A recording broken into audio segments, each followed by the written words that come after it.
dalam penyerangan 2 hari lalu. Katanya peluru nyasar.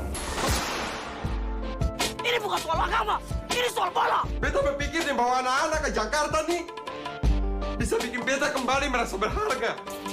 Tapi kalau begini, sia-sia sudah. Maluku. Jangan ini gara kartu merah mau tinggi. Kenapa? Kata ini ajar katong semua. Dari mana katong berasal? Para apa katong berjuang? Kalau beta tanya osis siapa? Kamu jawab apa?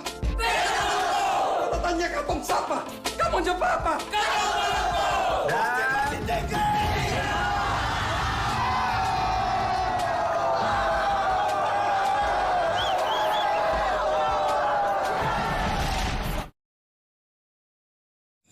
Oke, selamat malam ya. Kita dari Angkatan 25 kelompok 4 akan mepresentasikan ataupun mereview ya. Ada film yang berjudul tentang Saya dari Timur, Beta Maluku, dengan rekan kita ada Mas Ferry. Gimana kabar, sehat? Sehat, luar biasa. Alhamdulillah sehat ya. Kita akan mereview sedikit tentang bagaimana sih keberagaman yang ada di film tersebut. Kita harus bisa apa yang kita ambil dari film tersebut. Langsung saja kita tanya kepada narasumber kita, Bang Ferry.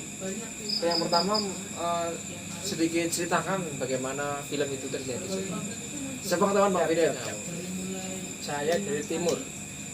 Itu sebuah film yang menceritakan seorang pemuda yang bernama Sani, yang mana ya? Dia itu mantan pemain timnas yang gagal, gagal di dalam gagal lolos Piala Pelajar Asia.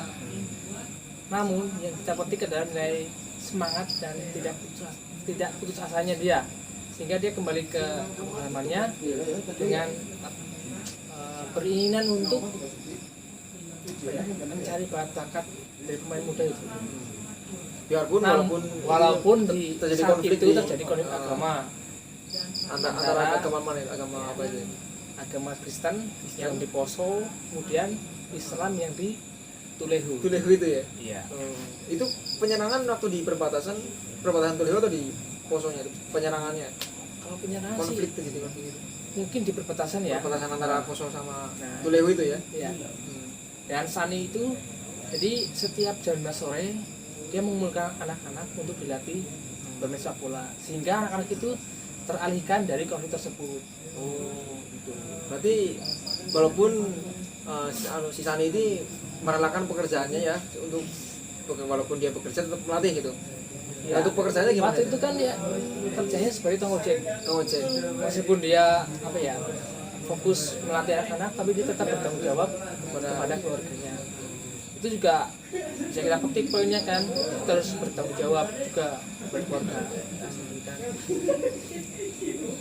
Gitu. Jadi yang pada dasarnya kita walaupun terkendala, mimpi kita belum terwujud, kita harus tetap semangat untuk mempertahankan ataupun mewujudkan mimpi kita walaupun banyak rintangan gitu ya Mas Ferry ya. Ya pasti itu selalu banyak rintangan.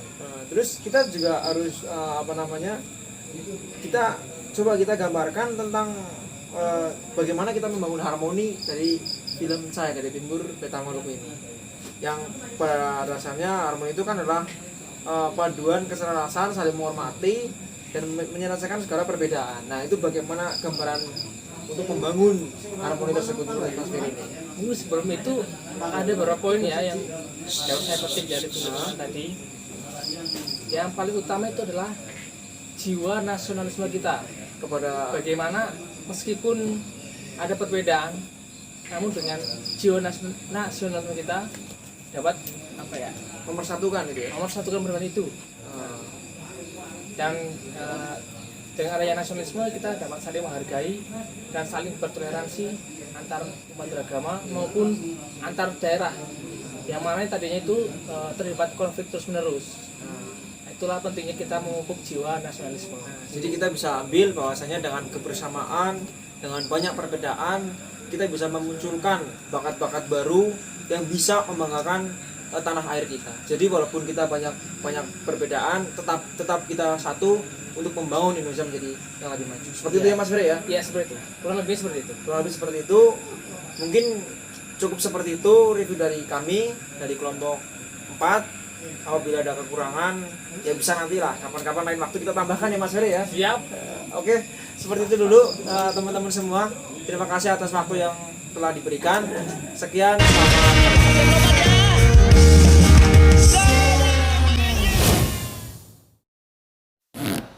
Selamat siang. Perkenalkan, nama saya Rizky Fatailah, peserta Lasar angkatan 25, kelompok 4, absen 35.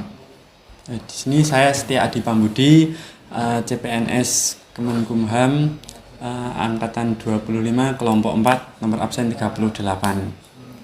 Oke, kami di sini akan melaksanakan review atau membahas kembali film yang telah kami lihat, yaitu film Laskar Pelangi. Menurut kamu film Laskar Pelangi itu menjelaskan tentang apa sih? Dalam film Laskar Pelangi itu sendiri banyak nilai-nilai yang dapat diambil. Iya, ini banyak banget tuh.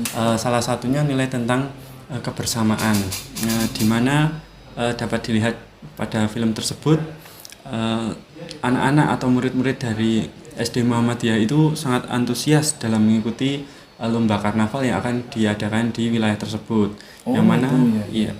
Yang mana mereka sangat antusias sebelum mengikuti atau acara dimulai, mereka latihan tiap hari, tiap sore, sehingga akhirnya mereka mendapat juara 1 dalam lomba karnaval tersebut.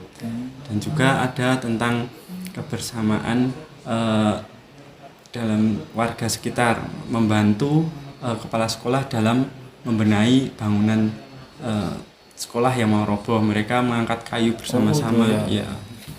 Oh, itu berarti di situ adanya nilai-nilai kebersamaan ya, nilai untuk keharmonisan. Iya, banyak juga. Oh iya. Sama di suasana di kelas itu kan juga membentuk suasana harmonis juga. Iya. Ibu guru juga memberikan nilai-nilai positif juga kan itu. Iya. Dan membentuk anak-anak menjadi lebih cerdas. Tapi kalau menurut aku sih itu lebih cenderung ke kesenjangan pendidikan di daerah terpencil sih, karena itu di daerah Sumatera Selatan itu Bitung ya. Iya, Itu pendidikannya sangat minim sekali, yang bisa bersekolah di sekolah itu hanya anak-anak dari pegawai, dari orang-orang kaya. Sedangkan yang bersekolah di SD Muhammadiyah itu kan kebanyakan mayoritas anak-anak orang tidak punya, dari orang tuanya yang bekerja sebagai kuli, sebagai nelayan dan penjual ikan dan pekerja pertambangan. Tapi mereka sangat antusias sekali belajar, walaupun keadaan pendidikannya sangat minim sekali. Dan orang tua pun juga memberi motivasi besar agar anaknya nantinya tidak hidup seperti mereka, dia bisa mengalami cita-citanya. Seperti adegan yang pertama itu kan si Ikal ya. Di Ikal itu kan diantar bapaknya bersekolah. Iya. Itu kan menunjukkan bahwa orang tua itu memberikan motivasi untuk anaknya. Banyak sekali sih nilai-nilai yang terkandung di film itu. Iya. Di situ juga ada tentang nilai keberagaman. Oh iya. Kan kita ketahui dari bersepuluh murid tersebut kan mereka dari latar belakang yang berbeda, dan juga mereka mempunyai cita-cita yang berbeda juga. Seperti Mahar yang akhirnya menjadi seorang seniman, dan juga Ikal yang cerdas, Lintang yang cerdas dalam perhitungan. Tapi si Lintang itu akhirnya keluar dari sekolah karena terbentur masalah keluarga, karena ayah si Lintang itu akhirnya meninggal, jadi tidak lanjut sekolah. Yang si Lintang harus mengurus adiknya karena si Lintang itu adalah yang tertua di keluarganya. Padahal dia sangat cerdas ya. Iya, cerdas. Waktu di lomba cerdas cermat itu juga Lintang kan yang penentu kemenangan SD Muhammadiyah sehingga meraih juara 1. Iya sih. Tapi gimana lagi kan, juga keadaan kan ya. Iya, benar. Banyak nilai-nilai yang dapat diambil dari film Laskar Pelangi itu. Ya, kurang lebihnya seperti ini review film Laskar Pelangi dari kami. Kurang lebihnya mohon maaf. Wassalamualaikum warahmatullahi wabarakatuh.